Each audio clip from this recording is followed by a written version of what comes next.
Good evening, good evening, good evening, everyone, and welcome to One World, One Blood Bowl, episode 25. I'm thrilled to have some of my favourite guests, some of my favourite human beings in the world of Blood Bowl here with me this evening. We have, just to my immediate side, we have the legend, the winner, Jimmy Fantastic. Winner, of course, of Fumble Majors, winners of Blitz Pits, a winner just for his YouTube content and his great renown. Directly above him, we have recent Chalice winner and, of course, NAF Tabletop winner Andy Davo, popular streamer and heroic man about town, eater of Nando's chicken. Up in the other corner, we have Inarian, who I would say is the winner of the hearts and minds of many of us, with his beautiful good looks and his dashing elven play. And then in the middle at the top, we have Eliod, who tries very hard in most of the things he competes in. So, they've all been on before. They were the same gang that we had, of course, for both of the beaters when we talked about those on One World, One Blood Bowl. I thought it only natural to ask them back.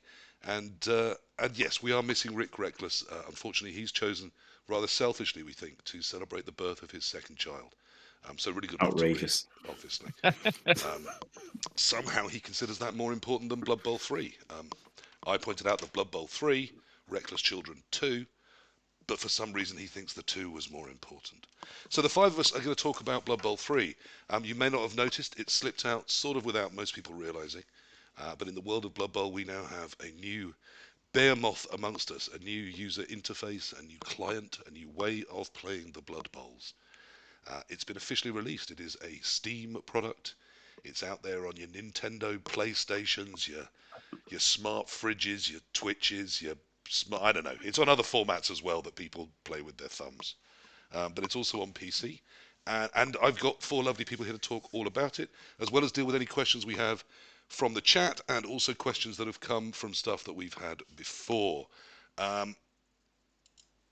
Hello, everybody. Let's start with... hello, Andy. How are you? How was your Blood Bowl at the moment? I mean, I was muted. It's all right, thank you. I've just been knocked out of Chalice, which is a shame. Blood Bowl 3 is definitely interesting. I think that once you get inside a game, it's okay, but Christ, there's a lot wrong with it before you can get to that point. So I don't know if you want me to expand on it. One of the things when I mean, just very briefly, we're putting very brief verdicts in as we say hello. One of the things I was told was that you were a corporate shill for cyanide. So surely you're just going to tell me wonderful positive things about the glorious Blood Bowl 3. I think in maybe 6 months' time it might be pretty good, but I think we're not there yet. I also tell Cyanide and Nacon directly in DMs that this is not good enough and they need to do more. Okay. But they reply and say that they know this, so it's not that they're not going, oh well, never mind, don't know what you're talking about. They are aware of this, and we'll see whether they can improve stuff.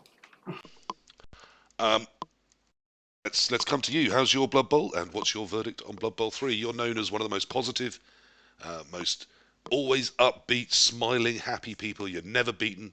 You try till the very last minute, and then usually lose. Surely you're upbeat and positive about Blood Bowl 3.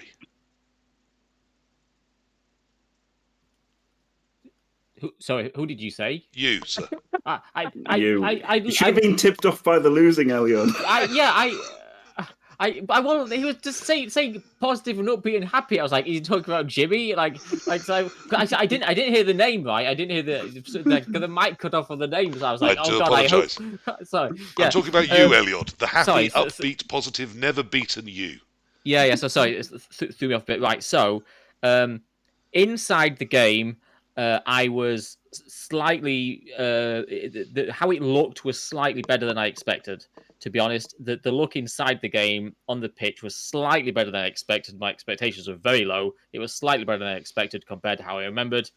In all of the departments, it was worse than I expected, and my expectations were very, very low. It was a terrible launch, and it's in a right old state. Yeah. Okay, well, we could definitely get some good news from Inarian. As someone said to me when I said I was inviting Inarian on, why bother? He's drunk the Kool-Aid. He's fully on board. Inarian, you're fully on board with Blood Bowl 3. It's been a triumph, hasn't it? Not really. The launch was pretty bad, to be honest, and they released the game with broken AI, and it was a broken campaign as well. There were a lot of crashes in the campaign, and it's not a good way to introduce Blood Bowl to new coaches at all. And also, concerning the quick match they just tossed together in the last minute, that's also quite horrible because there seems to be no TV gap for new players at all. So they are quickly paired up against experienced teams around 2K, and they're not going to play Blood Bowl anymore after a game against the 2K team with a rookie team. That's just wrong. And they need to address this as soon as possible. Otherwise, we're going to lose a lot of new coaches. And the whole point with Blood Bowl releasing a new game is to introduce this wonderful tabletop game to as many people as possible and get them hooked. And they're going to lose a lot of money if they don't fix this soon. So it doesn't look good at all. Lots of nodding and sad faces around the group. You realise you've completely killed my jovial introduction there. Probably. I'm sorry about that. It's fine. But, it's fine. I mean, we're going to get to all of these things. We're going to talk in more depth about all of that, I'm sure. But it's a good statement of the nation as to where we are.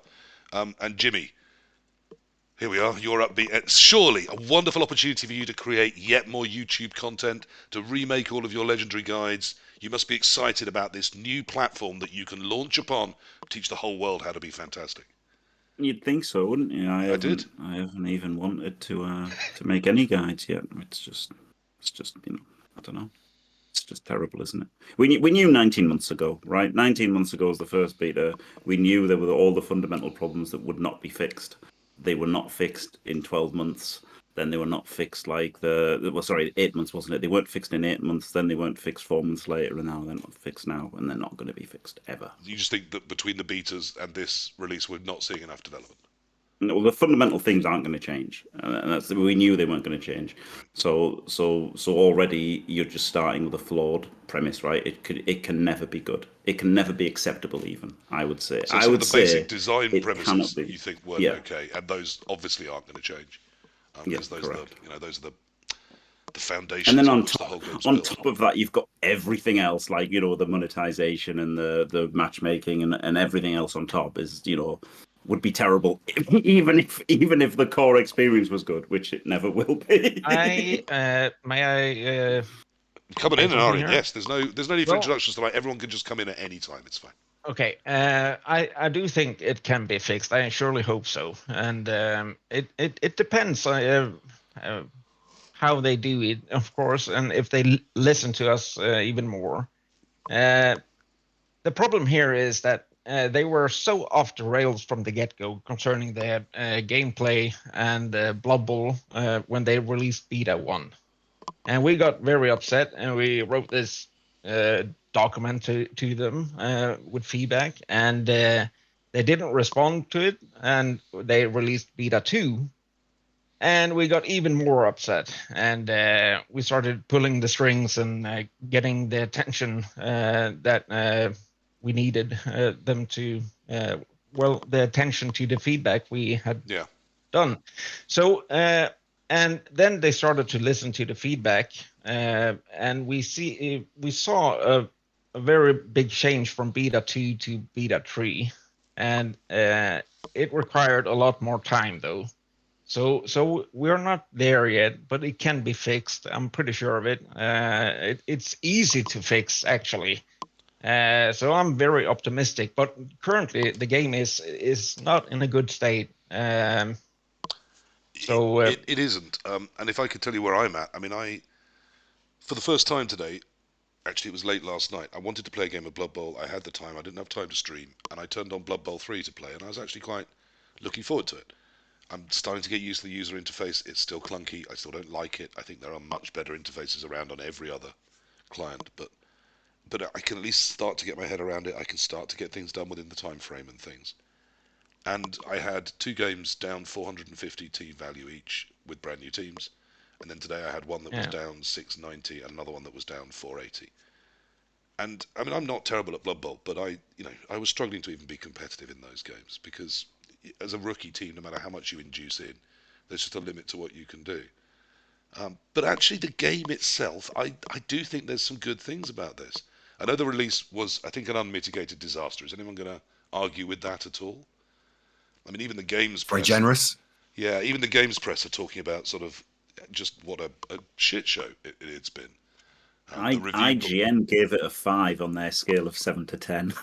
Yeah. But did you read the actual review from IGN? Yeah, it was spot on. Yeah. And PC Gamer also slammed it. NME also slammed it. I mean, it's had all the big press reports have been pretty negative. There have been some positive ones out there, but most of the sort of the major press sources have been negative. There's been a review bombing on Steam. Lots of users asking for their money back, and some very, very negative reviews all over Steam. It's not review bombing, PC. Okay. Let's not call it review bombing. Just review bombing. Just Yeah, reviewing. it's honest reviews. Okay. Honest review. The reviews are terrible. It's not review bombing. Review bombing is completely different. Well, I've heard it accused of that, but I think you're right. I think it's just it people was accused of that. giving their falsely. reviews. Yeah. And there's no one whipping up a Facebook campaign saying, let's go and review bomb this, as far as I'm aware. I think it's just people genuinely saying what they think. Yeah. So, yes, there's a lot of problems. I think we all need to acknowledge that. I think we all do. But it's not hopeless, is it? There's some good things too. A lot of good things. I think the most positive thing here is actually us, the gamers. We want this game to succeed. We want this game so badly because it got the new rules. We want to play this. We want to be competitive with it, and also I think we're trying to help Cyanide, even though it might sound that Jimmy is just a bitch complaining all the time. But he really cares about this, and I understand his frustration. I feel it too, and it's very frustrating. We're trying to help them, but they are not listening to us all the time. Well, look, I mean, we're very lucky. We do have Cyanide Gautier in the channel tonight. We do. Hello, Gautier. I mean, we can only say as much as we can say. The fact is, we've said most of these things before, and we don't feel listened to. But then, how much corporate companies can listen to people that actually know the game? I don't know what freedom there is to take decisions, and how high up the chain one has to go before you get things approved or not. But there are some things that are just fundamentally missing. I do want to come on to those, but I want to talk about what we like, because amongst all the negativity, there hasn't been any positivity that I've seen. And the people that are being positive, you then sort of read what they're saying and you go, oh yes, but you don't know what you're talking about. That's the problem there. I think these people do know what you're talking about. So what has moved forward? What is good about where we are now? There's Some things one are good better thing. than the beta. Jimmy, what's good? There's one good thing. The injury cutscene when somebody causes a casualty. That is brilliant. I love the cell shading cutscene thing. Okay. That's fantastic. 10 out of 10. So we do like that. There we are. There's something nice from Jim and a happy smile. What else is good? What have you been enjoying, Andy? What's been nice about this release for you? The fact that we've caught up with the tabletop rules. That's actually the fundamental reason I'm playing this, because I like to play tabletop and I want the two things to be the same. I do wish we could get the actual full game of tabletop, not half of it, but some is better than none. Yeah. Elliot, let's bring you in. The little formation manager thing, that's quite cool, isn't it? Setting up your formations outside of game. I've not used it much myself. I saw some people seeming like some of the formations, disappeared sometimes, but that kind of thing can be fixed right, and the idea is pretty cool. Yeah, the idea is cool. I mean, I've heard the same, that sometimes your formations just disappear, but so I've put that in I'll come back to it in a couple of months when they've fixed that category myself. But I am excited to try it and to play with it. Inarian, what have you been really enjoying about since the release? What's going well for you? Passing the ball, and also I would like to point out that in Blood Bowl 1, we could actually plot out the entire movement and just pass the ball, and it declared the action and all that stuff. But we couldn't pick up the ball and pass at the same time. But we can actually do that in Blood Bowl 3. That's amazing. So you can plot out the entire movement. You pick up the ball and you move and then pass. So that's a huge improvement concerning game flow. And yeah, that's it. Okay. I know this is tiny, but I've been really enjoying the added animation that when my elf dodges away from someone, that they move a little bit to show they were trying to tackle it, even though they failed to. Because in the betas, watching an elf just run through half the field while people just stood there static. was awful to me. But I need a lot more like that. A lot more of the game telling me what's happening without me having to look in the dice logs or watch things. There's such a lack of information at times on yet what is still a very busy screen.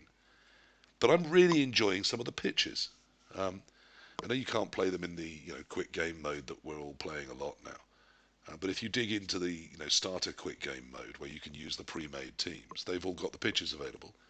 And I actually quite like them. I think they work with the figures now. I think there's clarity there in terms of the figures. I even had the Nurgle one on after half time when the rain comes and all the maggots are running around on it. And I thought it was great. I really enjoyed it. And it was clear to me what the figures were doing on top of it. So I thought that's definitely moved forwards. But as I said, even in trying to be positive, I came across but it's still not giving me enough information about things like when a reroll's used or I think they're gonna when someone work scored on a that, touchdown, little things like that. Yeah, they're gonna work on that during the first 3 months now. The readability of stuff like that. So they're gonna add more sound feedback and also more visual feedback on the pitch to make it a little bit more alive. So hence we're gonna postpone the season 1 because they realized that the game wasn't finished yet, because it's missing a lot of that stuff, the visual and audio feedback. Yeah, I remember Elliot talking a lot about this during the beta, and me really agreeing that it didn't. I didn't know how to express We got it in words very well. by the way. Okay. There we go. There we go. Okay. Okay. It's done. The little cutscenes when you sell the moots are very cool, good for immersion. Yes, they are, Raymo, but you'll hear me talk about the emotes in a bit because I have a big problem there.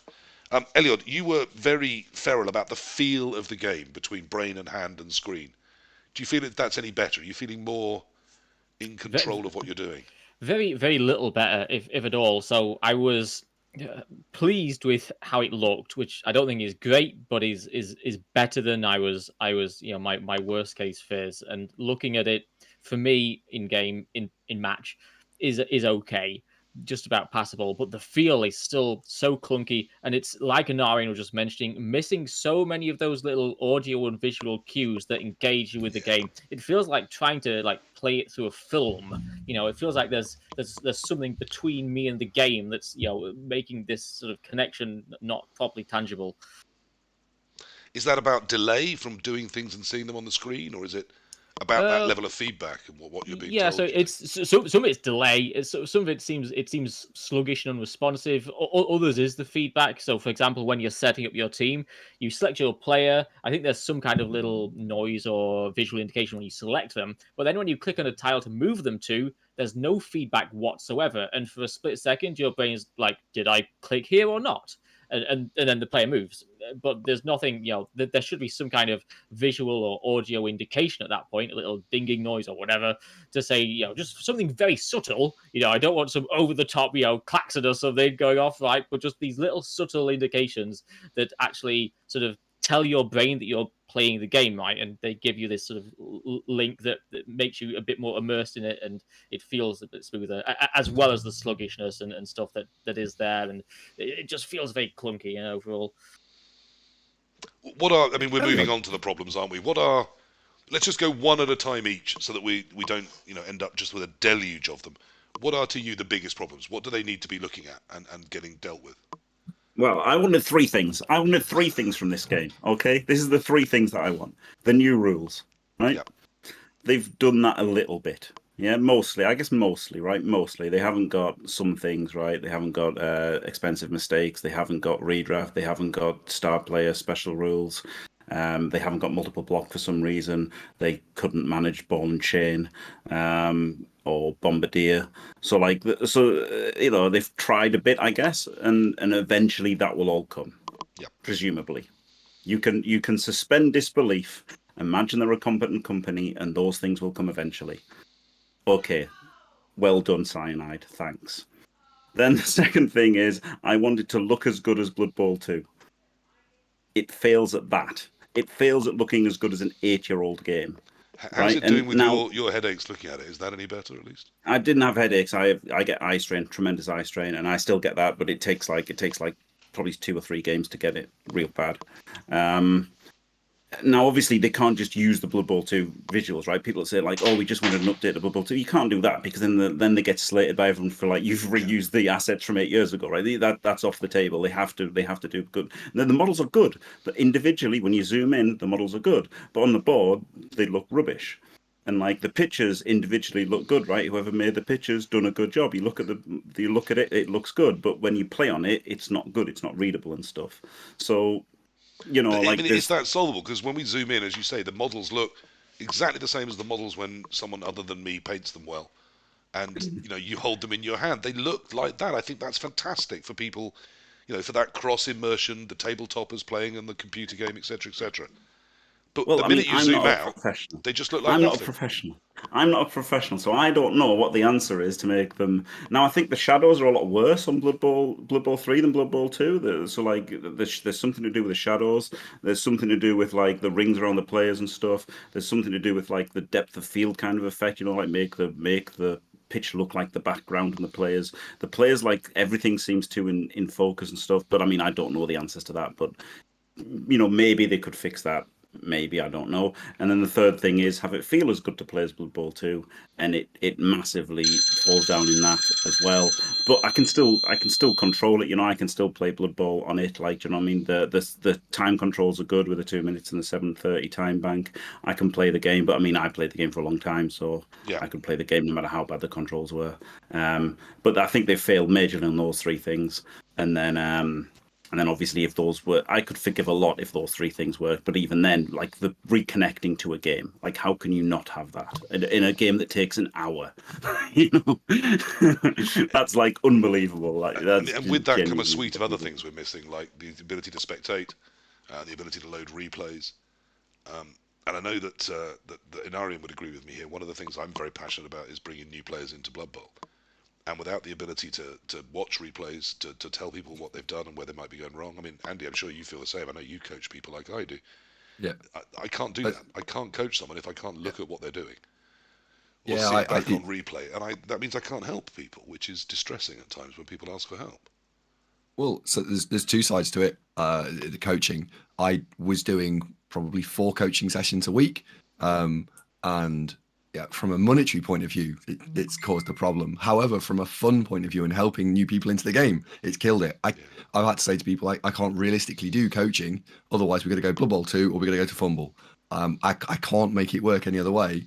So there's been an impact both financially and both helping people, which was the whole point of doing the guides and the coaching and everything in the first place. Which is a real shame. It's one of the ones that it's not high up on anyone else's priority list, but I do wish they'd fix it. It's super important. I mean, I'm the same with in-game chat. I mean, someone was just talking about how they like the atmosphere that the emotes in-game create. I don't hate them. I love slitting my throat and going rah rah woo at people as much as the next man. But if someone's really struggling with the game and it's obvious when I'm playing them, I quite like to write them a little note saying, there is help out there if you want it. Yeah, I mean, I disable exactly. the emotes instantly because it stops you playing the game. Like, you literally can't play it when it covers half the screen, right? So just instantly disable emotes. Disables your skill. Emotes disable your skills as well. You can't see skills with emotes. Yeah, I did hear that. So you can use it toxically, can't you, to disable the opponent looking at skills? Yeah. How many people here have got it on? Because I switched it off immediately. Like day 1, it just went off, and it'll never come back to it on again. I don't mind. It on. I've left it on. Ooh, okay. Ooh, it's the most amusing part about the game. Well, I mean, because one of these teams I ran into today was 500 bigger than me, 1500 dwarf team, I think it was, and they were busy slaughtering me. And with every casualty, he was able to laugh, and that was fun for him. So without me seeing that, how would that have been as fun for him? So of course I left it on. And then when I managed to get the 1-1, I did a single laugh back, and I thought that was appropriate. Yeah, but we need chat in game because it's all about playing another coach, and interact with that coach, and we can't do it with the emotes only. That's so weird. People are going to abuse it, though, aren't they? We're going to get lots of people. Well, saying you can horrible mute things. it. You can mute chat as you can mute emotes, so I don't see a problem. But the option should be there to be able to speak with the opponent. I think I find it very odd that it's not in the launched version. So, yeah. Okay, anything else that we think is on the big list of big problems? Matchmaking. Yeah, and expanding that, like everything around the competitive aspect of the game, like records and a leaderboard. No leaderboard is unbelievable. Yeah, that's also very, very weird that they can't display a ranking table. I mean, it should be there in a launched version. The ranking system, you don't want to display that. That's what I thought was going to say, Jimmy. Yeah, I mean, I'm a great believer that if they're not showing us the ranking system, which is very easy to do, it's because if they did, it would piss people off. Because I don't think it makes sense right now. You see Artemis win 3 games in a row, drop by 20 places. You see Nick win 3 games in a row, drop by 15 places. Like then win 1 and go up by 20, and then win 1 and drop down by 10. It makes no sense. Yeah, and also they should go public with the ranking formula and the ELO system, so everyone knows how it works. It's very important to be transparent about those rules.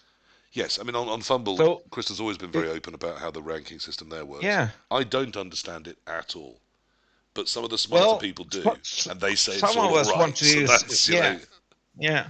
That 3% of the community that can understand that level of maths can tell me that it's all fine as long as they are looking at it. But at the moment, they're definitely not. The other thing is balance, isn't it? Like Morgan Thorgan and the joke that is that player, plus the overdog spend, plus expensive mistakes. Those things core not being in there. Even if you put a matchmaking in tomorrow, we would all have a problem with it because you would just move the problem from not having a matchmaker to having a broken matchmaker. I'm not sure that is a better place to live, is it? Yeah, they have repriced Morg, haven't they, up at 380, which is the price he moved to in the first FAQ around trying to address the Morg issues. But nothing else seems to have been addressed. So the swapping around of how inducements are done hasn't happened from the FAQs yet. So we're already getting, abuse of that system, aren't we? We're getting people overdogging stars to prevent the underdog being able to hire that star and things like that because the money is just sloshing around and everyone's coffers doing nothing at all. Can we genuinely recommend to people they launch into that matchmaking system? Is it a healthy place for them to be playing Blood Bowl right now? I'd just like to correct Chambertat saying that's Games Workshop's fault. It's not. It's because Games Workshop has expensive mistakes that Cyanide haven't implemented. That's how you can always overdog Morg in those situations. Also, they have then changed the inducement system as well, which Cyanide have not caught up with. But a good point by Kalon there saying about wanting to play in a league. Yeah. That's a pretty fundamental thing. You literally, I entered there was a 16-man tournament run by Russ Loam, who's going to be coming back to stream Blood Bowl, which will be amazing. And he did a 16-man tournament. You can't roll the week.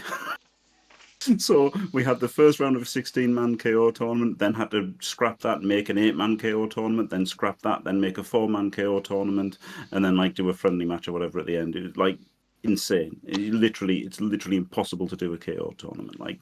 While we're on that subject, Thomas Helsberg, on Facebook asked, when would you expect that we can switch our private leagues from Blood Bowl 2 to Blood Bowl 3? So not now, I'm hearing, Jimmy. Yeah, not now.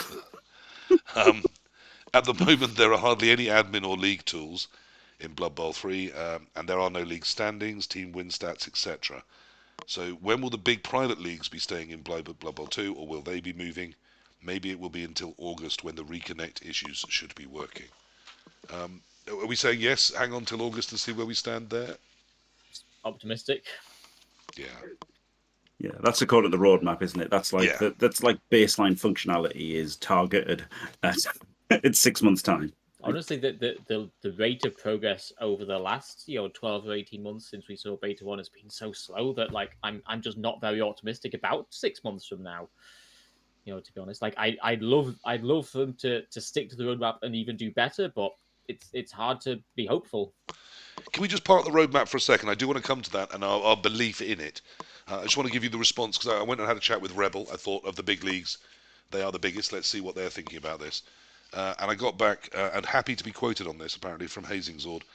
A summary of the thoughts from Rebel: frustration, like most of the rest of the community, a pervading sense it didn't need to be like this. If anyone at Cyanide or Nacon had been willing to listen not just to us as a private league admins, but to the heavily predominant in the CC, but to those heavily predominant in the CCL and Chanis competitions as well, otherwise known as people who know what they're talking about. To add to that, we get the sense that nobody working at Cyanide wanted to listen because we reckon they don't care. This is merely another work project to them to fulfill a contract to get paid, and that really shines through in the game itself, which feels in no way like a labour of love. A line I've used a few times is they didn't just cut the corners, they cut the straights as well. Internal communication within Cyanide seems wayward, as if they're not all pulling in the same direction. It gives us very little faith about the end product of the final form of Blood Bowl 3, with this release smelling strongly of an attempt to recoup their losses before eventually abandoning the project. We were prepared and ready to go with a beta season from the moment the game launched. On the proviso, the absolute minimum requirement was provided in terms of admin tools. Like a lot of leagues, we're willing to take a lot of extra work onto ourselves to provide the playing environment we want. As an example, we had a week-long period built into our beta season to test a form of the redraft rules, as we felt pretty strongly an Eternal League without redraft won't work with the 2020 rule set. They're right there. Obviously what we actually got in terms of league management tools was so poor that we had no choice but to cancel any attempt to run a scheduled competition. With no scope to handle dropouts, nor any option for admin in games, and the realization that entire divisions could be held up by one unplayed match, and there'd be nothing we could do about it. It quickly became apparent we were wasting our time. I think he nails it when he says it feels uncared for. It feels entirely unloved. And yet I buy that Gautier, particularly, the project manager from Cyanide, he seems very passionate about Blood Bowl. Do you think he's just in a company that doesn't care, that isn't giving him the resources?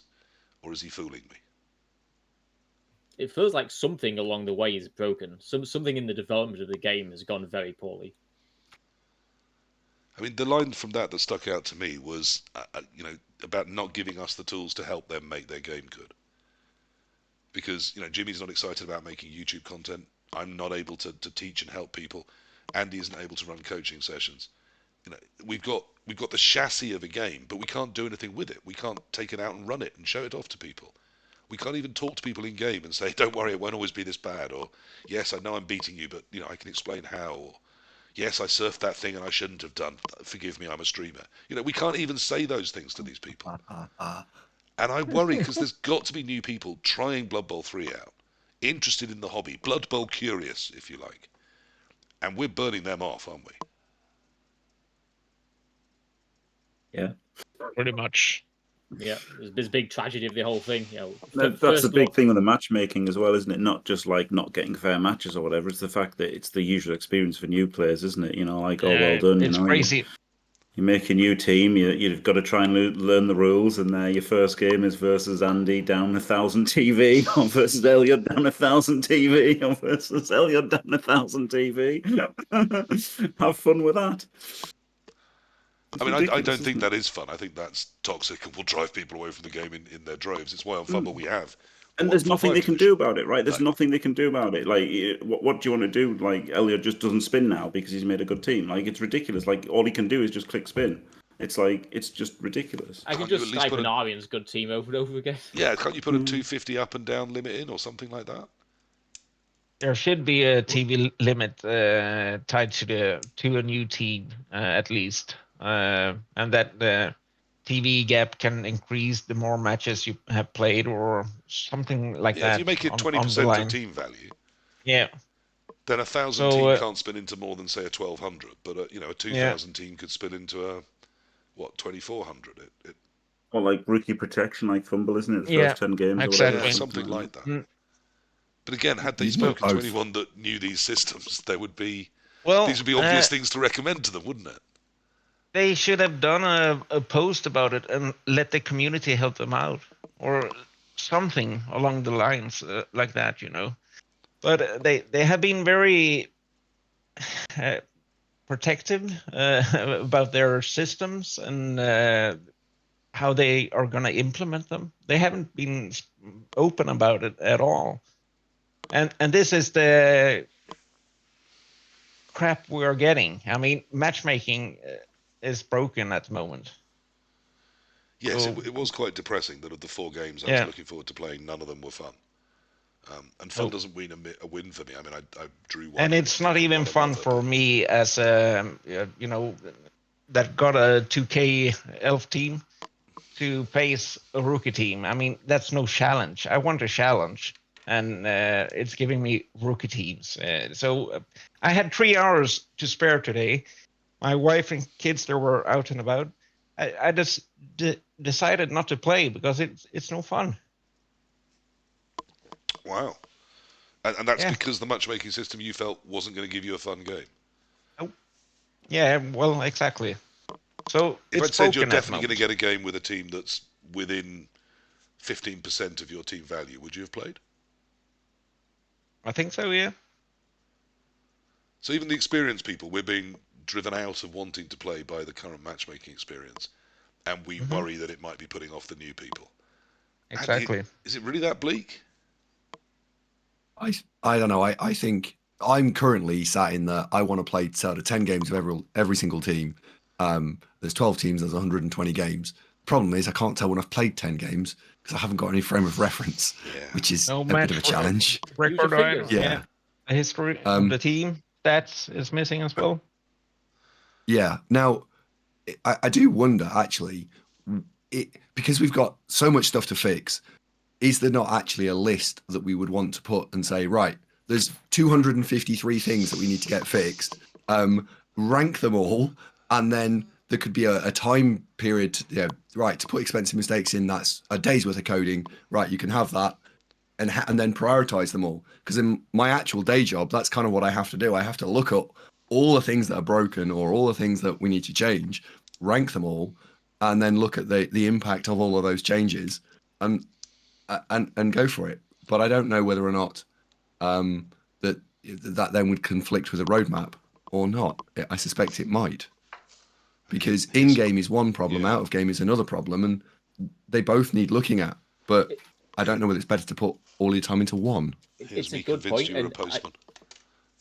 and I think that there's a real lack of them not realizing what to prioritize. Right, one of the 2 points they have for the 6 months roadmap alongside the reconnecting system is the new pause system. There's already the ability to pause in the game, but one of the standout features is a new pause system. Like, who would look at this game and say, what it really needs is a new pause system? As I understand it, Elliot, I think that's poor translation. I think what they meant there is a system where you can leave the game, come back to it a day later, and continue it from there. Right, okay, fair.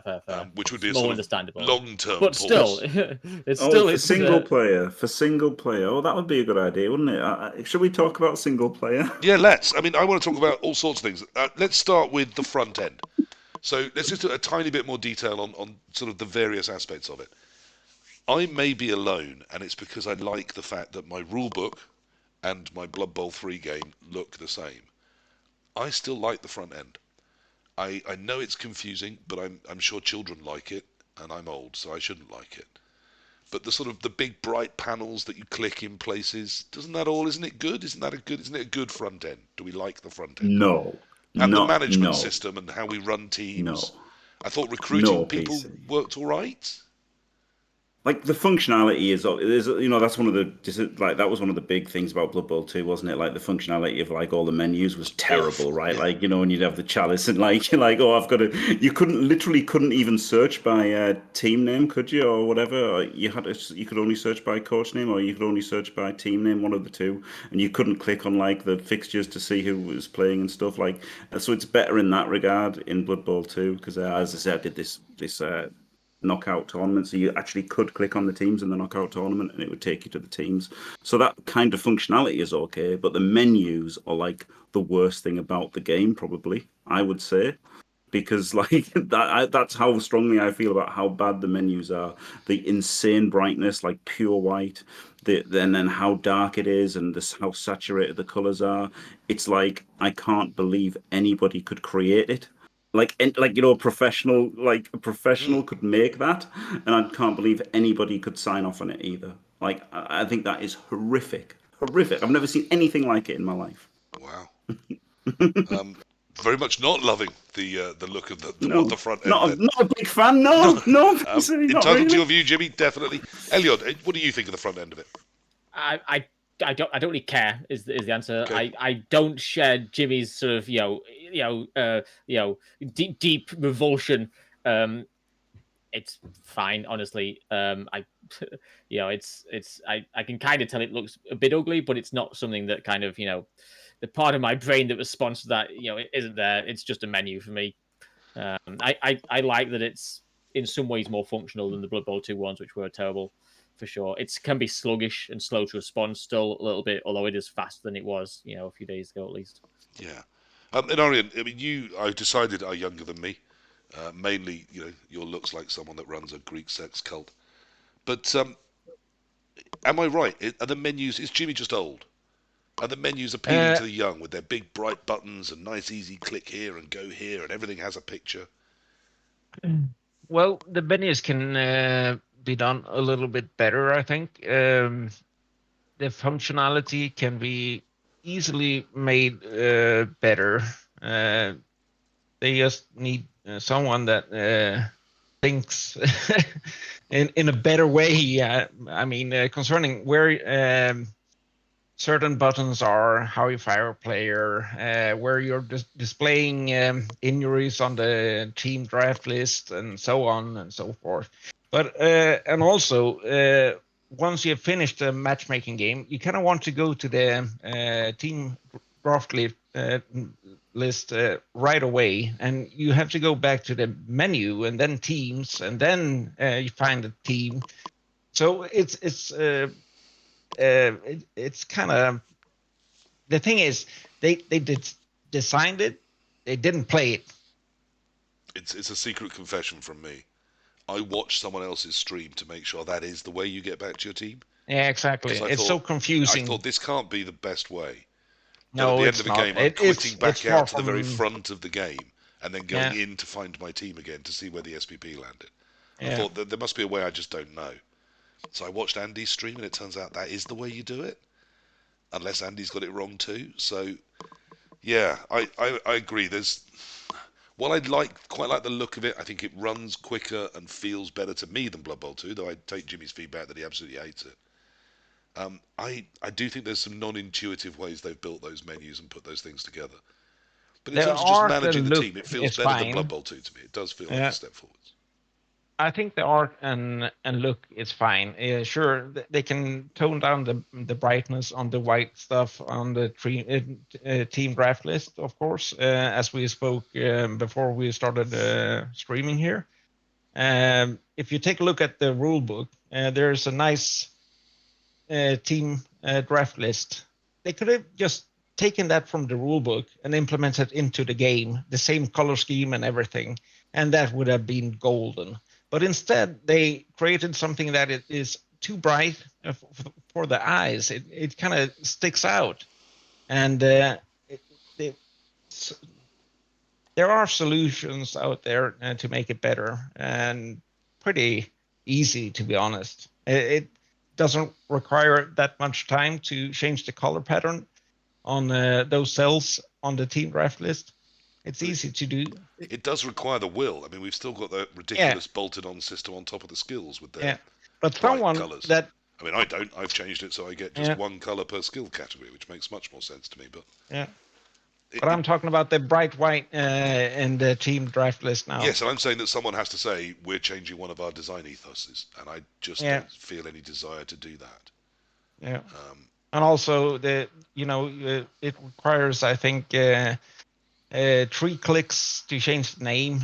It should be easier. It requires 2 clicks to fire a player. It requires, I think it's 4 clicks to see if it's a perm injury on a player. It's just bad design, and it should be straight away on the team draft list. You should all that information should be available. Just taking a look at the team draft list. I would hope they did do this, but what it strikes me they needed to do was in things like the team management page is sit a player down with the design team in front of them and say, right, what do you need when you look at this page? What are you looking for? What are you going to click on? What are you going to be looking at in this page? Because the things I want to find seem to be kind of hidden away, and things I don't care about seem to be right there in my face at times. Yeah. And I'm not sure that the design team had in mind what I want from it. Another thing Jimmy mentioned that I was very keen on, I think most of us are here on Blood Bowl 3 for the Blood Bowl Season 2, second season, 2020 rules, whatever you want to call them. Jimmy's already touched on this a bit. How well are they implemented? That's the big pull of Blood Bowl 3. Because goodness knows it isn't the graphics. It's not doing it for us on many other levels, but surely those new rules are a key pull for everybody. How well do we think they're doing with them? Mostly okay, isn't it? Mostly okay. Things they could fix. Okay. Things they could fix if they wanted to over the next 9 months. That's the promise, isn't it? By 9 months, those things will be fixed. Yeah, around the table, Elliot, are you happy with how the 2020 rules are playing? You've been playing them on Fumble, I know that. Yeah, for me, it's not like there's a huge difference between Blood Bowl. I know some people are very much looking forward to the new rules. For me, it's much for much. It's Blood Bowl either way, right? So if there's some slight differences, I don't care personally too much. I guess the worry is that just how long will it take to implement these things? It's big Chi made a point in chat a moment ago saying about the white on the screens that Jimmy was talking about, that it was around in beta 3 and stuff, and that it's not changed. And there seems to be so many examples of things that were brought up as problems that haven't changed during the development. So like why would they change now? Or how long will they take to change now? Yeah, I want to come on to the roadmap absolutely next. And one point that just come up in the chat, and I did miss it as we were going through there. I think possibly one of the most insane things to me is that just before the game, I can't see the opposition's roster. I have to go and see the little figures on the pitch and try and work out what the little symbols mean. Mm-hmm. And as Dimmy G, legendary thinker of the Blood Bowl community, said in his chat, even when I go to tabletop, the other bloke will hand me his roster. So why doesn't Blood Bowl 3 hand me its roster? And I think that's a fair comment. Yeah. Because they don't play it. Well, is this not going back to what do we want first? Because, as I said, there are an awful lot of things you would want to change, and you could almost go into any particular facet of the game, sit any one of us down, and say, right, let's look at this. Today we're going to be talking about blah, and we're going to go through it and rinse it. Because we've gone through the team design page. We've talked about inducements. We haven't actually really touched on pitch yet. I tried to use Hypnogaze. Yeah, like playing the actual game and using that damn wheel, which I know Anarian doesn't like. Yes, the wheel and the user interface and the experience in the game. Is that good? Doing basic stuff for me is fine, but the difference was I had my small child sat on my lap at one point during this week, and I was able to play Blood Bowl 2 one-handed while talking to her and not really paying much attention. The game prior, I'd got her. She'd come and sat with me, and she was watching the last bit of Blood Bowl 3, and I was like, no, I need two hands, and I was having to concentrate. You can put some of that down to the fact that I've played thousands of games of Blood Bowl 2, but it's just not as easy to play because you can't play it one-handed, and that's a pain in the arse. It's fixable. I take the viewpoint that we're going to have to go through the next 6, 9, 12 months, and it's not what I want, but it will get there. I am genuinely thinking we will get there. I'm just super disappointed that they released it this year. They should have waited until 2024. What's that? That's all. That's my thought. Surely you'll get used to it. No. You'll get how many clicks you need at this moment, how many clicks on that. Thank you, Jimmy. No. How many clicks at this moment, and one click when setting up, 2 when doing an action, 3 when there's an R in the month. I don't know it. Because it's not about that. It's about doing things in a specific order, or the interface. I'm having to fight the interface to make a pass, or I'm having to fight the interface to do a Hypnogaze, or one of the other like odd actions. Even simple stuff like, am I going to use my apothecary? Yes or no. Am I using a T-Bring roll? Yes or no. Am I following up? Those things on Blood Bowl 2 are really clear. You get an option. It's like a binary choice, yes or no, and you can do it. In 3, No, I mean, I don't know if anyone's had a player surfed and that's being casualtied when it's being surfed, but good luck finding the apothecary. My player died because I couldn't find the apothecary in the 15 seconds. If you are watching, it goes to the sideline right where it was surfed. Yeah. In Blood Bowl 2, there's a bloody menu. It's about 3 inches by 2 inches. Says, do you want to use your apothecary? That stuff I find difficult to defend. But I do think it is fixable, and that's why I say it is fixable. It is fixable, and what you're talking about here is the mechanic, the wheel mechanic they have implemented into Blood Bowl 3 that take care of it all.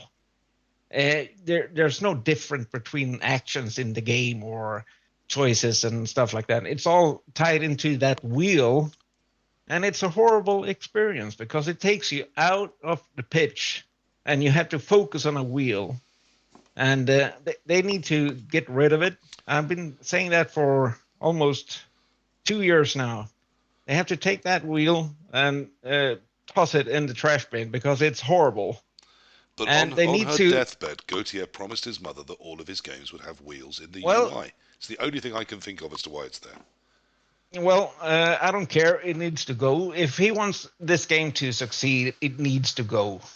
It's simple as that. I think you could keep it, but I think it'd need a redesign in terms of a rework to make it just a bigger thing, and it needs to sit in the same place.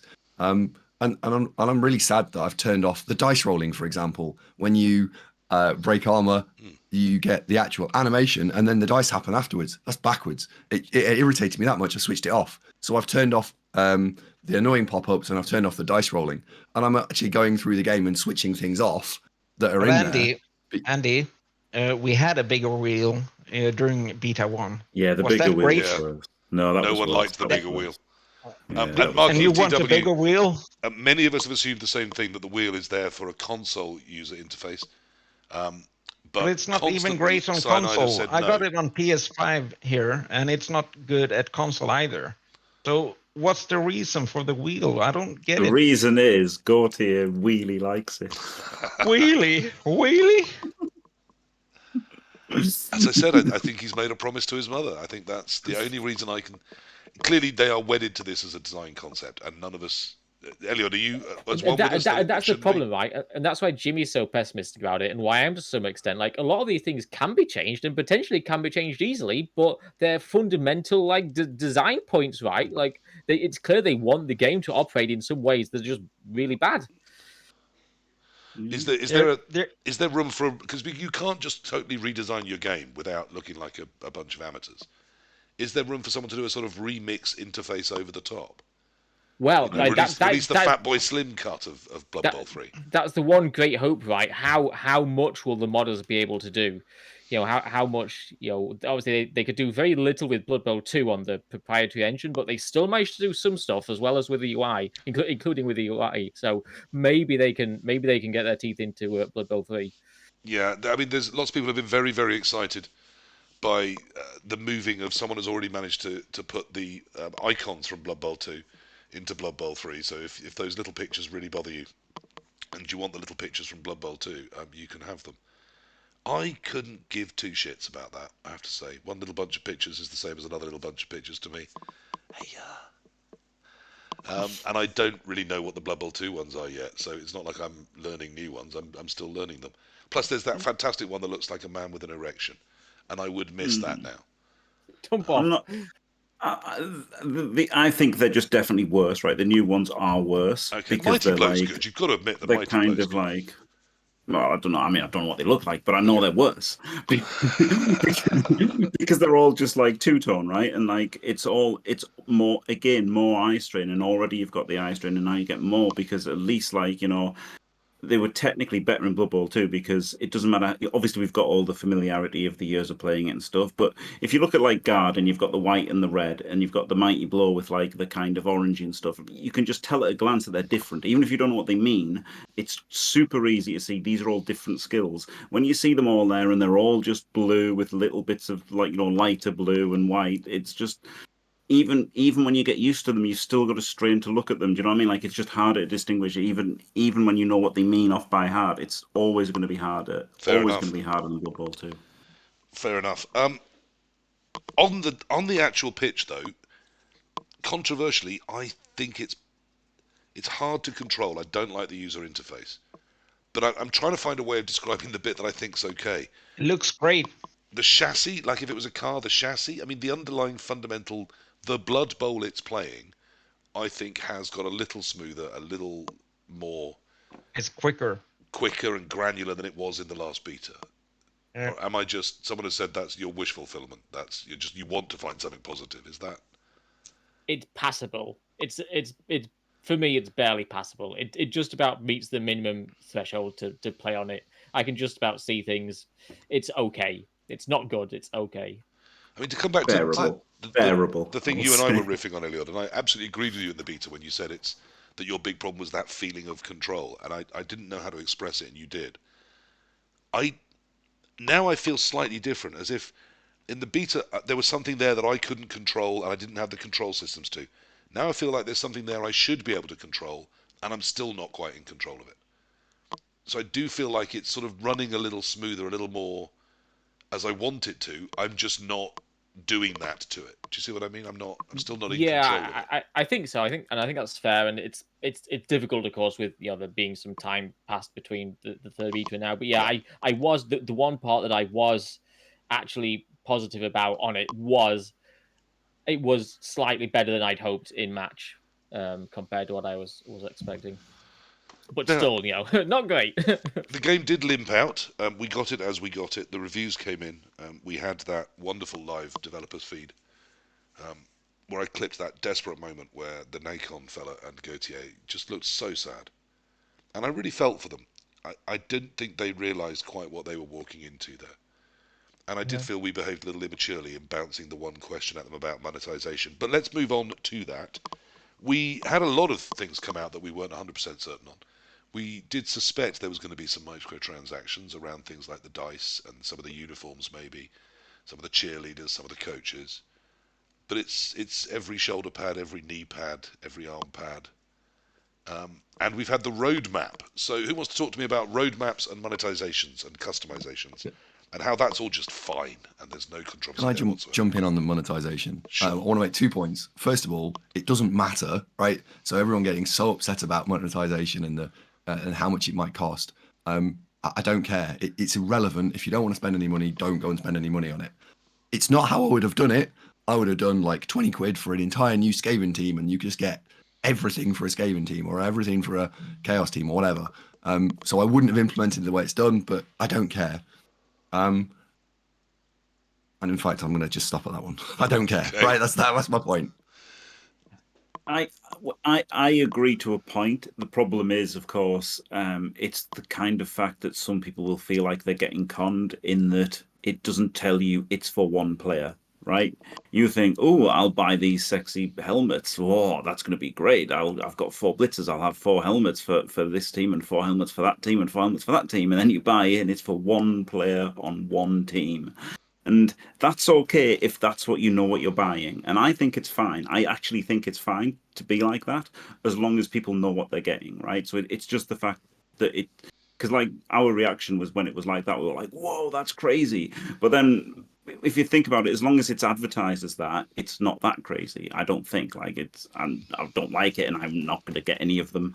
But as long as it's like sold as that, it's okay. But that's not natural for people to assume when there's like 16 players on a team and multiple teams. Like, I think Benny Bartes has got a good point that's just bounced through. This may not I've often been accused of being a try-hard elitist, which is absolutely not what I want this show to be about at all. But I do have on here people that I know, and they tend to be quite competitive at Blood Bowl. Are we a subset that cares less about things like customization? Is actually the wider player base much more excited about customizing their pieces than we are? Yes, absolutely. Because normal people, if you like, are much more concerned about that. Like you look at Angry Joe's review of it, like most of his anger was directed at the monetization of it, wasn't it? Like the customizations and all that, the microtransactions. That was lot of his focus was on that, and he's like a more normal outside person. We're all obviously obsessed by Blood Bowl and just desperately want the best Blood Bowl game we could possibly get. Yeah. And that's Yeah. it. But I mean, it's so exciting to have a troll that looks like the troll you've got, in your house. To be able to paint it in the same colours using the Games Workshop themed paints, all the paints are the same names as the Games Workshop paints. To then be able to sort of individually put a glowing fist on it or something for £7.50. Isn't that just the way the modern world is? Aren't we being old grognards saying that we don't like this? Is it not? Sorry, the other point I was going to make was: is it not that if there are only 3 options and there's 75p each, that if you have them as a glowing fist for an Orc Blitzer and you buy that and you put it on an Orc Blitzer, everyone's team is now, the new standard is everyone's bought the thing.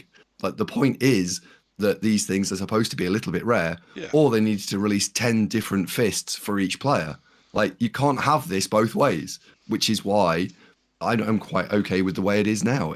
And I know that's unpopular, but I really don't think there's a problem. Do you know what, Andy? Like, there are so many other actual problems. I kind of not this one. I kind of want the whales to have something they can buy and spend lots of money on that I don't need to buy. Absolutely. Someone said they already played somebody, and they had like 11 glowing arms on their team, so like someone had just gone in and spent $75, and good for them. Like, that's great. It's good for us as well. Like, it's good for everybody that happens. The only thing is the kind of, not false advertising is too strong, but it's the fact that, it's not what you're going to expect. I think most people aren't going to expect to just get one for one team. My theory on that is, if look at sort of 4 years ago when this was starting its development road, NFTs were very, very popular and hip, and everyone said they're the future, and everyone was getting into NFTs. And here, the cosmetics are sort of like an NFT. You buy a helmet, and it goes into your chest of bits that you own within the game, and you can then take it out and put it on whichever piece you want who's playing in a team for a while. And when he's dead, or when you retire the team, it goes back in your chest of bits that you own. So isn't that kind of cool that instead of just buying a customization, I'm buying an actual helmet that can have a life and a story and be awarded to players that earn it? I am fine with it as well. I think they should have explained it a little bit better for the buyers and community in general. They released bits of information concerning it, but they never went in depth concerning this feature into the game. And I agree with everyone else. It's not important for me, but I understand that it is important for many people out there. But they could do so many cool things with this in the end. I mean, if someone wins Chalice, for example, they get a cool helmet that's very unique and stuff like that. And I think down the road we might see that, but we're not there yet. And of course, we don't know how much of this is going to be given away free. They did say, I think I recalled on a stream, talking about just in the leveling up system. Because coaches will level up again. You're going to get crates of stuff. Yeah, you're going to get 20 rare products, about 8 normal ones, and a couple of legendary ones as well. So everyone is going to have some of this stuff just given to them for free. Everyone is going to have some cosmetics. As long as I can choose to not buy any more and it not affect my gameplay, it's optional. I'm sort of all right with it. But I do think it could have been explained a hell of a lot better. And hence that whole toxic day of, oh my God, they're after all of our monies, might have disappeared. Because I don't think they are after all of our monies. They're after all of the monies of people that want to spend all their monies. And if you are someone that wants, 11 golden fisted goblins, I can completely understand why. But I'm not, and I'm quite happy with you to have them and pay your, $100 for that. It does bring us to the roadmap, though. We've touched upon it. The other thing we heard was the roadmap. Now, I'm not going to pull the graphic up. Someone told me off for pulling too much graphics up, so we're having a no graphics episode. Hear that, Spotify? This one's just for you. So, the roadmap appeared. It talked about, for the first 3 months, we're in pre-season, so there isn't a Season 1 yet. Then Season 1 will kick off. There will then be a race that will be available to us. And then they might do some things like add spectator mode to the game in 6 months' time, or replays. What do we think of the roadmap? Are we happy with it? Do we believe in it? I think I'm with Eliod. The belief is my concern here. I believe in it. I wish it wasn't there. I wish we were either not at release date right now, or I wish that it was already there. And I think the roadmap should contain other things, but I do believe they will fix it. That's my belief, and I think we will end up with a good game. But isn't everything that's on the roadmap so far, to sort of misquote BB Jock, who's just asked this, isn't everything on the roadmap stuff that should have been in the game on release? In the first 6 months of roadmap that we've seen? Probably. They've also failed to deliver every other single promise they've made, so I don't think necessarily they will nail the roadmap. Well, I think since they were so off the rails concerning gameplay, and they had to rethink and redo a lot of stuff, hence we are getting this roadmap. It's a bit delayed. It should have been in the launch, but due to responding to player feedback, they have postponed it, so to speak, all these features, and it is understandable. So we just need to dig in and endure, I think, and it's promising that they are at least releasing a roadmap, and I think it's a good thing. If they are gonna fix spectating sooner, we don't know, but they do not want to overpromise because they've done that already and they get a lot of backlash. So I understand this. Speaking about that, that brings me to a question we had from Penamu. What are some specific things Cyanide needs to do in order to restore trust with a very disappointed and estranged community? So I'm dubious about the roadmap. So's Elliot. So's Jimmy. Andy believes in it. Inarian believes in it. How are they going to make me believe again? What can they do that's going to restore my faith, Elliot? Well, I'm afraid the question I want to answer is kind of the previous one about the roadmap, and Okay. I thought it was kind of shameful, right? And like the idea that if your game needs a roadmap, if your competitive multiplayer game needs a roadmap that has 6 months down the line, the ability to reconnect to a game feature, then your game shouldn't be releasing as a full game, right? Like the fact that it's not in early access at best is like a joke. I think like it's just not a finished game in any way, shape, or form, and so it makes me have no trust in the roadmap. And unfortunately, the answer is nothing. Like deliver. The answer is give us all the stuff, and ideally faster than it says on the roadmap, which is not a very fast time to begin with. So fix things is the only possible way to restore trust. They're There's not so driving much down that missing, road. and what's there is just so poor. They're not driving down the road in a Lamborghini, are they? This is a roadmap for a hand and horse-drawn cart. Yeah. So I mean that the only thing they can do is actually improve substantially on the game quickly. Well, I think they should do a similar approach that many developers do out there, and they just post a dev blog or something like that weekly, and just it can be the project leader just writing what the team has been doing this week, and this is where we are, and just we will implement this feature this week or next week, and just transparency, don't hide from the community. Be open about stuff and just talk to us, and it will be fine. And I think we want to help. We want this game to succeed. Yeah. And we are actually rooting for you guys, believe it or not. Even though we are very harsh, especially Jimmy. He's a sad puppy. I don't think he's been harsh.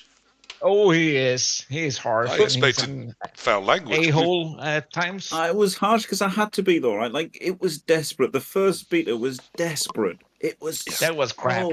Unbelievably bad, right? And it was clear how bad it was, and it was clear how much that had to be done, and it hasn't been done, and now it's out, and now it's released, and now what interest do they have in making it better? Like it's probably best for them to just release the teams, milk what they can from the people who've bought it, and sack it off. That's the sad reality. That is the sad reality that's probably what's best for them.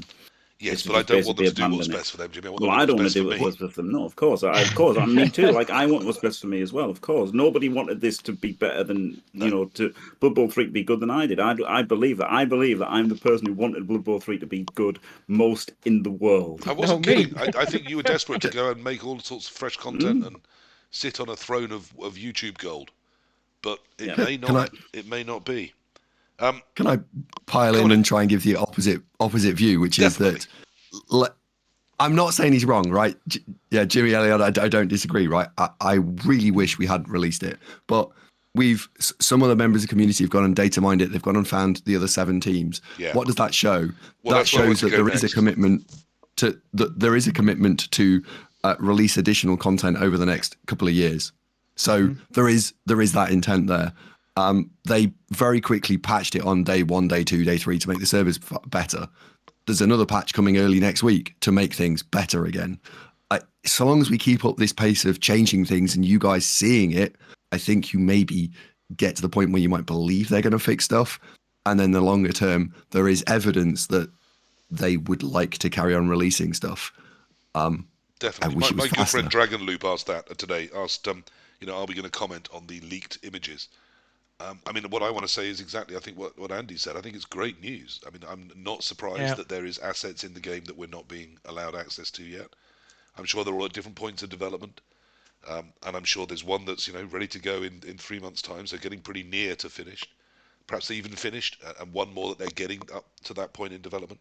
None of that's surprising to me. It's actually good news that is ongoing. That commitment to, this live service, this, developing all the teams and getting them in there for us does seem to be true. Beyond that, I don't see any need to comment at all, really. We'll get them when they're done, I presume. Anyone else want to come in on the leaks? Anything there? I think it isn't strange that they are almost done with these races because the game has been delayed for quite a while. They postponed the release of the game just last year after our feedback. So, and they continue developing the teams along the way. It's just that they have to jump back and address the feedback they get concerning gameplay and stuff like that. So that doesn't surprise me at all that they have teams almost done in the game. Yeah, I mean, I was completely underwhelmed by what we saw, but not surprised that there's also a future to it all. You touched on this, Inarian. I haven't dug around too deeply in that. I know you have, Jimmy, too. The single-player experience. Now, this is a controversial area. We've long been told that it's 80% of players only ever play single-player. I finished it. Are they in for a good time? Are they going to have fun? Nope. Sorry. Well, the AI is completely broken. I don't know if they have a quality assurance team over at Nacon or Cyanide, but they sure as hell didn't play it because it broke in the second or the first competition you enter with a team. And during the pre-release version we had, it constantly broke, and it broke my heart because I wanted this to be good for a new player. I wanted it to be the introduction to the Blood Bowl universe for new coaches out there, and I think they completely, well, how do you say it? It didn't go well. Shat the bed, I think, would be the drowned the kid. And it was depressing. So I was quite sad about that. But Blood Bowl is an incredibly complex game. I mean, what does a good Blood Bowl tutorial look like? How do you write We managed to make a very competitive AI in Blood Bowl 1. I lost to the Blood Bowl 1 AI the other day. Jimmy, he got beaten. It scored. It actually tried to score. It was Woodhouse. It scored like me, Jimmy. It scores like me. Yeah, it just two-turned, and then I had corner. Obviously I wasn't trying my hardest or anything, but failed the pickup, and then they leap in and stuff, and got the ball, scored another one, and we managed failed to another do pickup, that. scored another one. They actually tried to score touchdowns. Unbelievable. 13 years we did that ago. 13 years ago we did that, but in Blood Bowl 2 the AI is crap as well. The London Hippodrome used to have flying horses that would go through the air and have races above people's heads. And we have no idea how they did it. That was in the Victorian era. We don't know how they rigged it, how they made it happen. We genuinely lost that ability. Perhaps Cyanide has just lost the good programmers, is that? They are not there anymore. Sorry. Okay. this is very depressing. Look, if nothing else, some good news came. Along with the roadmap and the many categories on there that should have been in the actual game when it was released, lots of people felt. I still think the skeleton is there. Like I said, I Yes, do it wish is. wish it had more on it. Some doors and a roof on this car. But I think the chassis is there. It's got an engine and it's capable of running. But Whether they PC, can how build much enough better on is it? How much better is it than 19 months ago? It's a lot better. a bit, It's it is a bit better. It's 10 times better, Jimmy. You have to It's open your eyes a not, little bit Inarian. It more. really isn't. It's not. Well, Oh, it was unplayable It I is. love 1 how year ago. positive you are, but it isn't. It was unplayable 1 year ago. It was It's gone from unplayable. it's gone from being unplayable to being playable. So that's Yeah. an X-fold increase. Oh, Is okay, it where it sure. should be? No. Like, it's not where it should be, but it is so much better than it was. And just about the single player game, the cutscenes are amazing. They spent all of the money on the good. cutscenes. They look amazing. They're really good. I couldn't give a shit, but they look amazing. But we have to recognise that we are the toxic elite. We are, we're people that enjoy competitive Blood Bowl. Not everyone does. Some people just want to play the game, have some fun, have a smile on their face as they knock some people over and go, ha ha, Blood Bowl. And I want them to be Yeah. enjoying Blood Bowl too, because, they've every right to. It's as much their world, their hobby, as it is ours. Okay, the roadmap is there. I'm cross with some things that are on it, though let's believe it all comes. And this chassis of a car gets a lovely roof and some engines and doors and windows, and we're driving along in this lovely thing in 6 months' time. Will that all be down to the genius that is the Blood Pass? How excited are you about your Blood Pass? It's going to be free. We're going to get Blood Passes for free. We don't have to pay for the expensive one. There is a free Blood Pass. We'll get free cosmetics. It'll give us free teams if we play enough. Isn't it going to keep people engaged? Isn't that, at least we can agree, that's a good modern dynamic. Everything has a battle pass now. Shouldn't Blood Bowl have a battle pass? A Blood Pass? Yeah, it's free. You don't have to pay. Once you've bought the game, you never need to buy the game, spend any more money in that game ever again. but you That itself is good. You can choose to pay. And we got a commercial ad as well. Well, that's so for those of you that are subscribers and hence aren't putting up with a commercial, you're just better people. You just deserve Sorry. it. You're better people. This is the paid for Blood Pass versus the free version. See, even my Twitch has a Blood Pass. If you haven't Yes, paid me indeed. my Twitch Prime subscription, you don't get everything I say. You lose 3 minutes an hour, and that's on you. I think I spent it on Rick. Sorry. I subscribe to Rick, so fair enough. I can't criticise you for that. Blood Bowl Jesus that he is. So the Blood Pass, are we in favour? Do we think it's predatory? Is it a good thing? Is it a bad thing? I think it's a good thing, and you can choose to spend $10 or whatever if you want to support the game and the continued development. So it's a good thing. It's optional, so do whatever. Undead Clowns just said that he thinks the Blood Pass will only apply to official online leagues. I thought Cyanide said it would apply to anything. Anything It you do. applies to everything. Yeah, anything is what they said. Yeah. And they've made, look, who knows until it's implemented, but they have made lots of noises about the Blood Pass being easy to do, available to everyone, that if you want to, it's not even going to be grindy. If you just play a decent amount of Blood Bowl during your life, you'll be unlocking things and getting some cool stuff. Until it's actually implemented, we don't know for sure, but I'm quite excited by the Blood Pass. I do think it should have been called a season ticket, which is an original thought I had that was entirely my own. Yeah, well done, PC. That sounds amazing, man. Wow, what a legend you are for thinking of that. Did you also think that each individual season ticket should be named after the official Games Workshop team that they thought of? Yeah, I did. That matches I thought that. the Chaos Renegade season. Cool. Chaos All Stars season, wouldn't it? So yeah, exactly. You'd have a ticket to the Chaos All Stars. How cool would Yeah, that be? that's amazing, man. Wow. I mean, I've got some admiration for you thinking of that one, PC. Thank you, Jimmy. I learned all I know from stealing it from you. Okay, there's a couple of other areas I want to go to. Anything you guys think I haven't covered? We do need to start wrapping up soon. Inarian obviously lives in a country where it's after midnight already. Thank you for staying up. No, it's not. Oh, isn't it? Not yet. Okay. 40 I lied. minutes to go. Yeah. All right, you're on the same. It's fine. Oh, yes, of course, it's 11:20, yes. Yeah. Anything I'm not covering that you feel I should, whilst I look at my list of questions and see if we've covered them all? Briefly, one thing that Knorr brought up and kind of relevant to the Blood Pass, how excited I'd be for the Blood Pass depends on how good the customizations are, because a lot of them are kind of rubbish and samey and difficult to see on the models in game. So, more glowing fists. Exactly. Give me some glowing heads and glowing feet, glowing hands. Let's go. I don't know about you, I always love a good fisting. I think it's important. I quite like the glowing head, to be honest.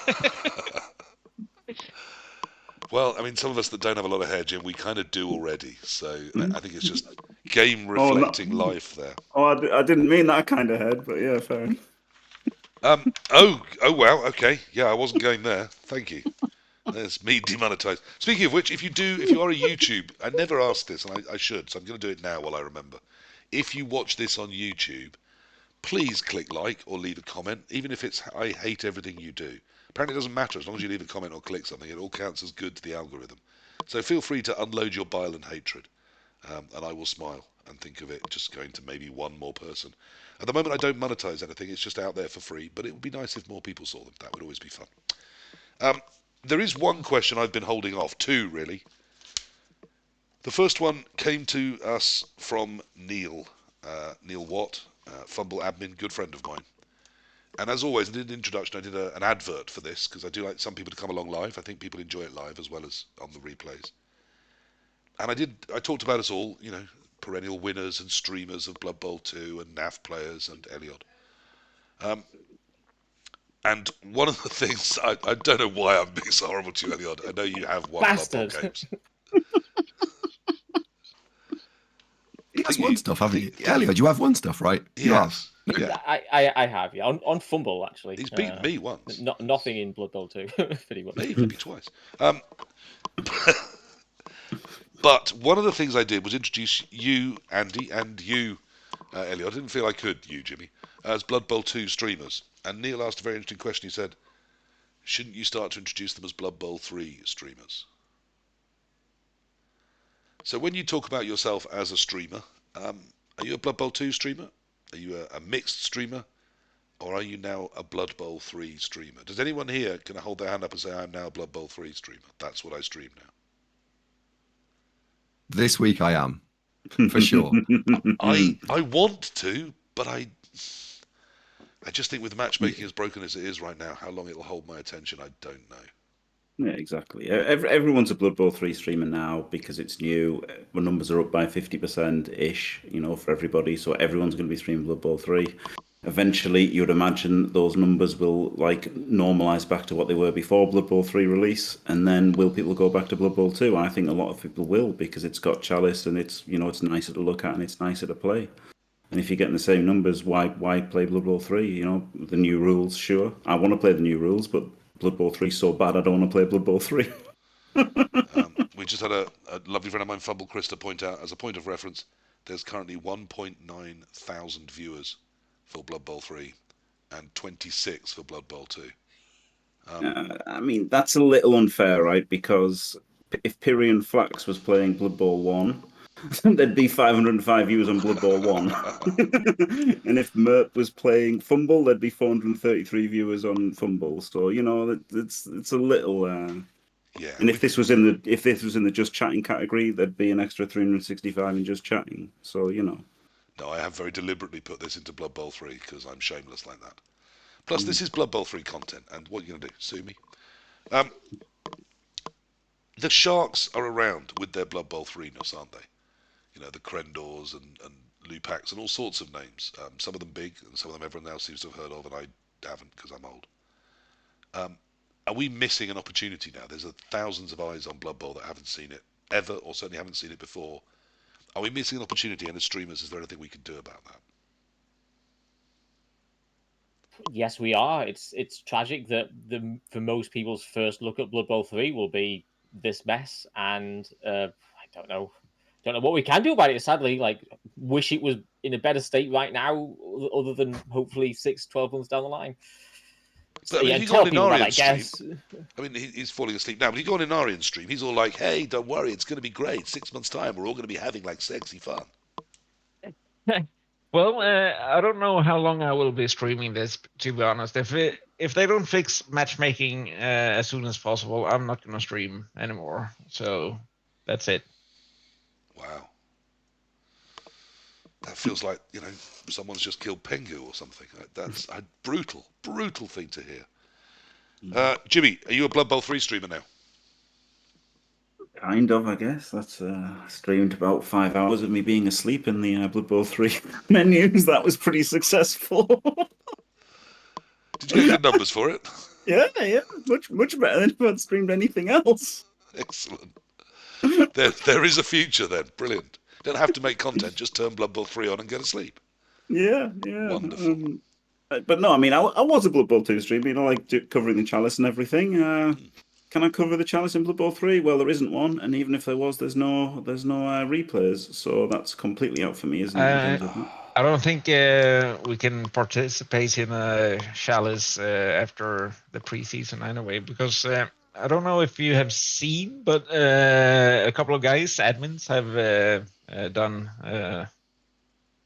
Well, they're gonna have a playoff of some sort, resurrection format. I don't think that's I don't like that. So even if I qualify, I'm not gonna participate. Yeah, it's the only way they can do it. That's the thing. So yeah, they're going to have friendly games, and they're going to stream it or like play it on Discord, and so I will be able to do those. We'll be able to cover those games. But and that is pretty cool. It's cool. Like that's the thing. Most of the things have been like people, the community trying to make they're trying, but they don't. Yeah, they don't have the tools yet. Yeah. But isn't this just to be controversial for the sake of it? I am the devil's avocado. Isn't it terrible that they've done this? Because now people are grinding in that pre-season, let's have fun and just play the games league. And hence they will do all those scummy and aggressive things, overdog stuff, use wizards, use stars whenever they can, spend that huge amount of money they've got. Whereas perhaps if there wasn't anything to compete for, everyone would just be in a sandbox, having fun, exploring the teams. Wouldn't that be healthier? I mean, I think this is kind of speaks to a kind of fundamental problem, which is always going to be there for Blood Bowl, which is that people want different things out of it, and it's kind of best for the game in terms of player base that everyone's lumped in together, right? So you're going to have your squaddy tryhards and your just here to have funs all spinning together, and you got to clash, right? But for a lot of people, competing is fun, right? I mean, absolutely. I was on Dimmy's stream earlier. Again, Dimmy G, legendary thinker of the Blood Bowl world. And he said, now there's something for me to compete for. I'm into it. Yeah, so it's only a positive. There's no negative to it because you're saying all these sweaty tryhards. Like the problem is like if anybody wants to play, who has a 1700 TV team, they get matched against a new player who's just bought the game anyway.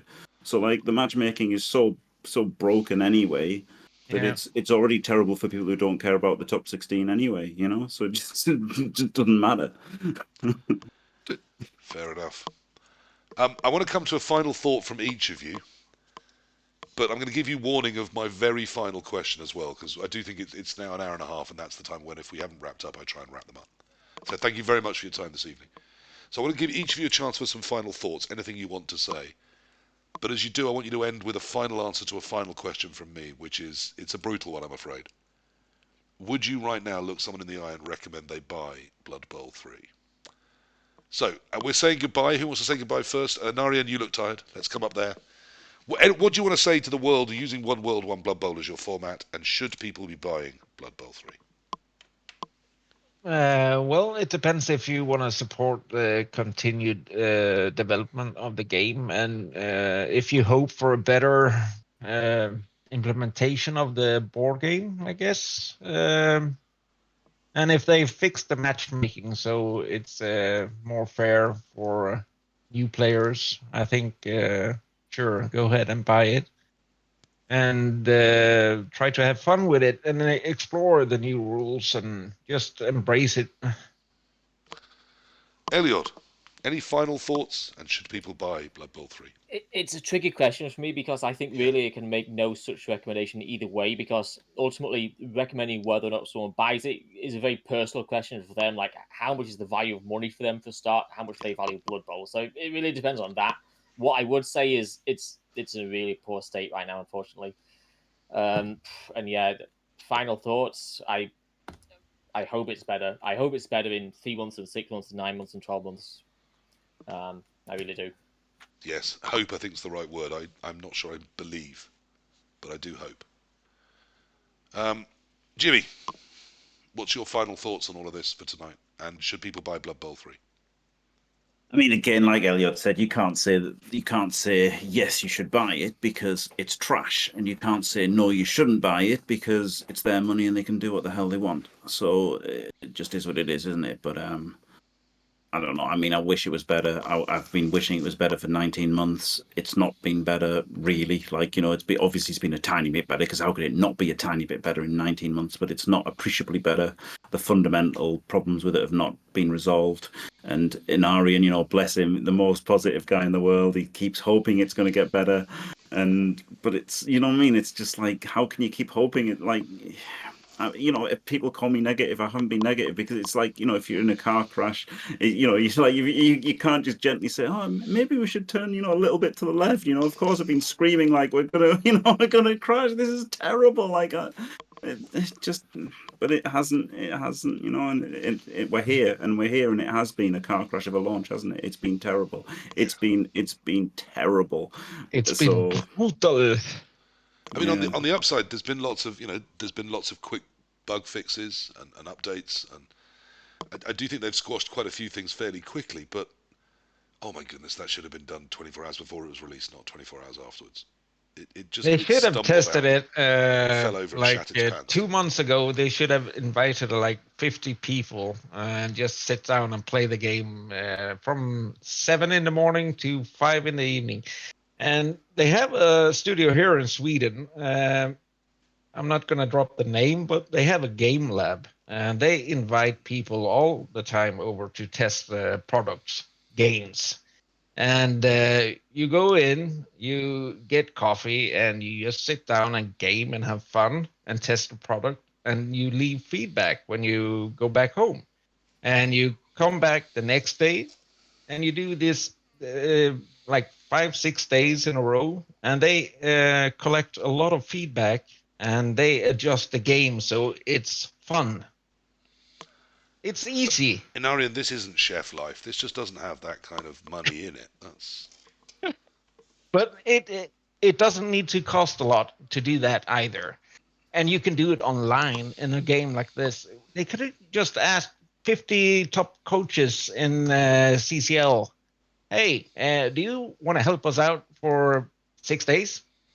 Just test this and give us feedback. And the problem is, if they asked the list of names I would give them, that would be perfect. If they asked the list of names anyone else would give them, they'd get idiots. I would pick Jimmy, Artemis Black, the vocal ones, because those are the best people that give feedback, because they're passionate about the product. Yeah. They care about it, and they're going to type a lot of feedback. And they're going to tell you if stuff. They are asked. Yeah. If they are asked. Yeah, I would have loved to have helped them, for like 19 months. I would love to have done, but now it feels too late, like just I'm really, really, really sad about it. Really Andy, Mr. Davo, what are your final thoughts, and should people be buying Blood Bowl 3? So I think Elliot nailed it in terms of it's a personal choice. Yeah. But I've been talking about this week on the stream, and I think actually it depends on what your yardstick is. So there are several types of people who might play Blood Bowl. Your single player experience.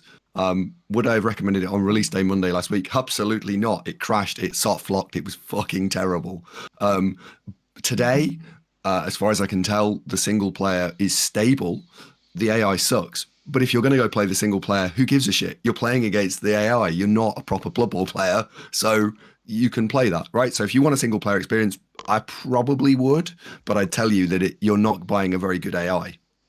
If you are a tabletop player, nope, go play Fumble. Don't even come close to Blood Bowl 3, just go play Fumble. It's 40% of the game. It's not going to be released for literally years, probably 3 in the actual, in reality. So there's a yes and a no. And then if you're a competitive Blood Bowl player who likes playing multiplayer, who's come from Blood Bowl 2, then I'd give you a warning. And that warning is, today, no. If you're buying it today, you're supporting the game and hoping it will become good in 6, 9, 12 months' time. But right now, Blood Bowl 2 is an actual better product. I don't even think I can say it's a side grade right now. I think Blood Bowl 3 is slightly worse because Blood Bowl 2 is stable. Blood Bowl 2 has a proper matchmaking. Blood Bowl 2 has a CCL. There's loads of things that 2 is just flat better at than 3. So would I recommend it overall? Probably not. Do I want you to buy it? That's a different question. Yes, I want you to buy it. I want you to support the game, and I want them to fix it. And my closing thought is I think they will fix it. I hope they'll fix it. Fucking hell, they better fix it. Please fix it. I wish I could go as far as say I think they will. I hope they will. I want to believe. I buy Gautier. I think he is passionate about Blood Bowl. I don't know how much of his team is. I don't know how much of Cyanide is. But as an individual, I do think he cares. And I think he wants to make this good. Whether he is able to, I don't know. I don't know about his skills. I don't know what support he's getting from Cyanide. If I was asked the question, and I am, the reason I asked it is it's come up on every single Blood Bowl 3 stream I've been on. New players, people that I don't necessarily know in chat, arrive and say, is this any good? Should I buy it? So it's a question we are getting asked. I don't know if you have been. I'm sure you have. You must have been. I'm being asked it every day. And I think it's a really tough question to answer. As Eliod says, I've got no right to tell someone what they do with their money. I don't know their money. They're 40 quid. That might be them not feeding their kids for a week. In which case, feed your damn kids. Don't play computer games. Feed your kids. But, hand on heart, my answer is probably, I agree. If you want to be simulating your tabletop experience, do it on Fumble. We've got all 28 races. And that's not going to happen for 4.5 years on Blood Bowl 3. 4.5 years to get compliant with where Blood Bowl 2020 is right now. And that's if there aren't new races released, which, as we all know, there almost certainly will be. So the roadmap's really slow, and that's depressing. But it doesn't mean things can't happen quicker, except the race releases, which we've been told won't.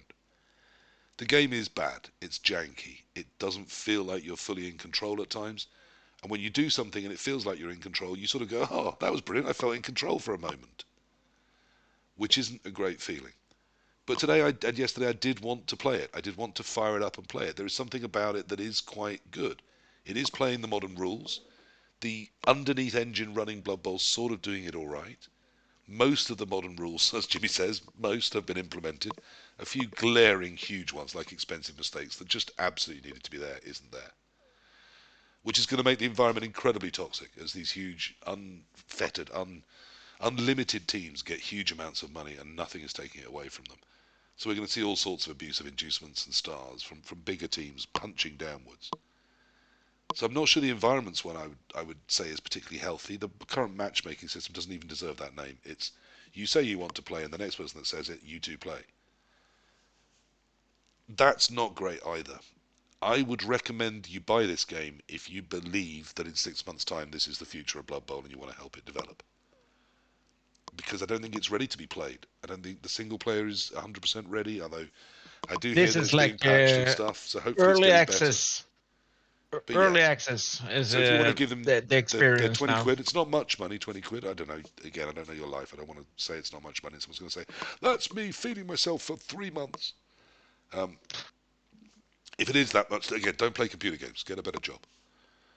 But if you want to be part of supporting it, then yes, I think it'll get better. I think in 6 months to a year, I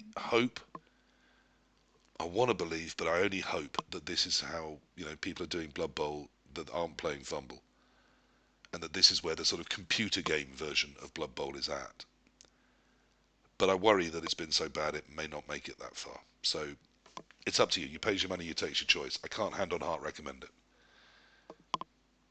Right, I think that's got to be it for One World, One Blood Bowl number 25. Thank you to my lovely guests, to Jimmy Fantastic, the immortal legend, godfather of streaming, Andy Davo, the greatest amongst us all with his cheeky grin and his ability to lose chalice games that he really ought to win. Inarian, surely the sexiest man that you've seen this week. I just can't look anywhere else on my screen. And, of course, Eliod was here too. Thank you all for coming on. Your opinions have been invaluable. I enjoy so much of your company. You're all invited back anytime you want to come. That's 2 in a row for Eliod, which has been great. We will be back in 2 weeks' time if I can't find something to do in the meantime. I hope we've answered some of the questions about Blood Bowl 3. Nothing's ever simple. It can't just be as simple, is it good, yes or no? It's complex, but it isn't great. I think it's a simple no. Jimmy says it's a simple no. I think there are some good things in there still, but a load of bad things. You pay your money, you take your choice. I am going to see if I can find someone to raid you onto. You're all here for the Blood Bowl 3. Let me see if I can find someone that's actually doing some Blood Bowl 3. You can go and see the sorts of things we're talking about. The delightful Mr. Page or Artemis Black is on. That's the beacon of positivity that is Artemis. Should we flip a coin? I'm going to send you to the lovely Mr. Unless you're coming on, Andy, are you?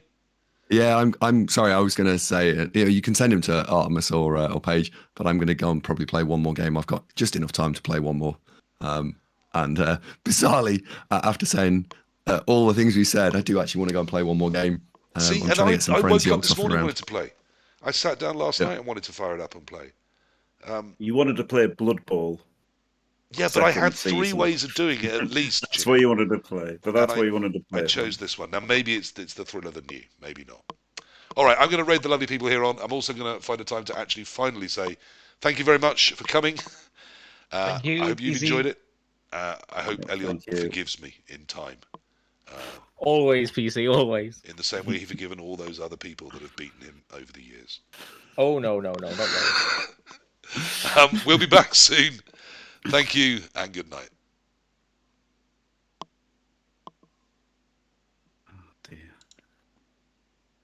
Right, they've gone. Bless them.